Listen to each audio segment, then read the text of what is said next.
What's up, guys? Travis Holley here with the Strictly Strength Project, coming at you with day number 50 of 365 days of strength. And let me just say this, 50 days has flown by, all right? So 365 is going to be no problem.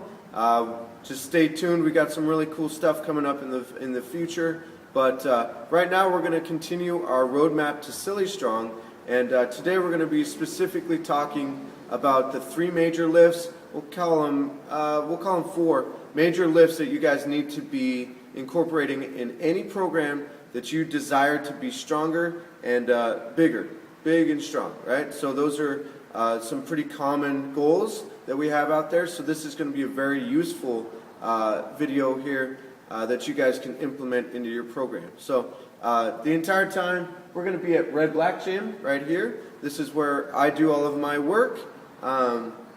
This is where I train my rugby team, the firefighters, the CrossFit Central coaches. This is where I train myself. So you'll get a pretty cool glimpse into where it goes down. Red Black Gym is totally a unique gym and gets the shit done. So let me set up, we're going to be discussing the back squat first. So let me get set up and then we'll send it over to the squat racks. Cool? So hang on one second.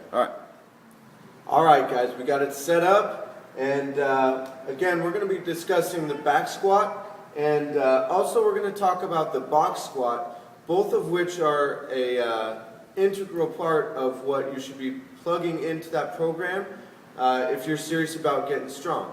We'll discuss the back squat first, and then we'll break it down a little bit for the box squat. But just know, real quick, I've got my iPhone anchored up by a 2.5 pound plate and a dumbbell, so I'm doing the best I can to get you guys as close and as detailed as I possibly can as far as bar positioning and depth and positions like that. So bear with me. If you guys have any questions that maybe the video doesn't show, be sure to drop those off in the comments, but we'll get it figured out for you guys. All right, so back squat. We all know that in our daily lives, the deadlift, the press, and the squat come in all the time. So it's pretty obvious to me, at least, that we should be as strong as possible in these. Along with that comes the ownership of taking on the quality aspect of the movement as well. So anybody that's been a client of mine knows that I'm very picky about technique. We will stay at PVC pipe. Scratch that. We won't stay at PVC pipe. That's very unrealistic. We'll stay at a barbell until the person, pinpoints that technique and that skill level and shows that they've mastered it before we ever load the bar. Okay? So I would recommend the same for you. Practice the squat, and again, you can do this in several variations. But goblet squats are a great tool to build the strength initially, to just be a better squatter. So that being said, let's get into the barbell back squat. First thing, a lot of people have this debate going on about high bar, low bar, all that stuff. Now, me personally, given my range of motion, my flexibility, all that good stuff, I love the low bar squat. It just feels comfortable. It fits in there nice and snug, and I can muster out bigger numbers that way. Now, mine is not a super low bar squat. Mine's resting pretty much when I pin my arm back. Hopefully you guys can kind of see that. When I pin my arm back, my deltoid kind of mushes up and creates a nice little shelf where that bar can rest. And you'll see it when I rack this bar up. But that's what I try and get everybody to do. We're not down here, in this crazy position, throwing out the shoulders and all that stuff. So, biggest thing with the positioning of your hands and the bar is go with what feels comfortable early. Okay. Once you get good at the back squat, you can always tweak it. It becomes a skill, right? So, in order to just get comfortable with the movement, you have to be comfortable. And I would recommend that you guys figure out what position, what grip feels the best for you. Play with narrow. I like a super tight grip. This just feels more comfortable to me as opposed to being out wide.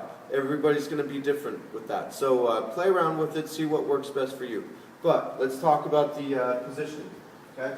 When I set myself up, the very first thing I do is I lay my hands on top. Now some people wrap their thumbs, some people don't. I prefer not to, but you know, it's honestly up to you guys. I know that typically if people grab the bar, there's some greater tension going on there. There's more tension created when you take a full grip on the barbell. The only reason I don't is because when I get in there, it's so tight that I feel completely confident that it's going to be, you know, locked in there solid. Also, I found that when I'm on my own, it's easier for me to roll out and bail out of the squat if needed. Right? That doesn't happen very often, but if it comes up, you better be ready and know how to get out of that thing. Okay? So that's my disclaimer on that. You guys decide what works best for you. Try a couple different options and see what works best. Cool? So I set my hands pretty much where I press from. Now again, that's going to vary on your mobility and the size of person you are, all of that stuff. So play around with it, experiment. But mine's right about where I press from. Again, I lay my thumbs on top of the bar, and then I wind myself up. So I'm already pretty much tight right here. I'm going to wind myself up and underneath the barbell, wedging myself into that low bar position. Okay? So wedge myself in, set my feet right underneath my hips, and then I stand it straight up. From there, it's 1, 2, and they're little steps. Then I just position my feet where it feels the best.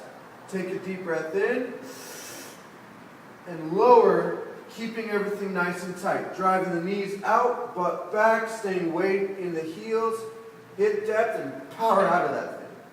Okay? When you're done, you'll walk forward, make contact with the rack, and lower it down. Cool? So again, I know the camera angle isn't the best to see all the things that are going on in the lower half of the squat, but let's just talk about it. When you start your squat, the first thing that you have to concentrate on is butt gets back. And I'll kind of do like a profile view. But butt goes back, and then the knees need to start to be driven open. This creates tension and activates the glutes and hips, and just makes the squat overall just more powerful. Okay? So very first thing, I just call it winding up the squat. You're basically just creating as much torque and tension as you can, pulling yourself down nice and tight, pull, pull, pull, pull, pull, hit your depth, and then boom, snap out of that thing. If you create enough tension, guys, the up phase is an explosion. The bar's popping off your back. You've got more than enough speed to come out of the hole. Okay, so that's what I want you guys thinking about. The other big thing on back squat is the angle. Now, that's going to be determined by where the bar is placed. That's one factor. Another couple factors are your dimensions, right? Some people have a really long torso and short legs, long legs, short torso. Some people are pretty much, you know, even.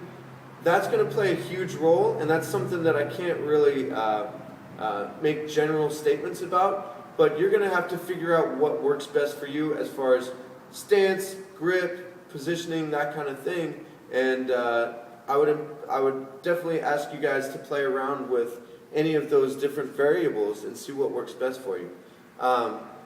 Personally, because I put the bar pretty low, I feel really comfortable getting this forward lean going on, and then driving back, back, back, back, back. So this is pretty much where I squat from. I feel confident enough in my back strength that if I load the bar low enough and lean forward, I'm good to go. It turns it into more of a deadlift type position. The bar is still centered over my midfoot, and we're good to go. Okay? So play around with it. Typically, if you have a high bar position, you're not going to feel comfortable leaning forward. It'll turn into this rounded position because the bar is now pushing us forward. If you get down really low, I would probably just bypass that altogether, right? It's going to be awkward loading it up and bailing out and all that stuff. So kind of mid-range low bar back squat and high bar back squat. So let's leave it at those two just to keep it simple. Cool. That's pretty much it as far as the back squat goes.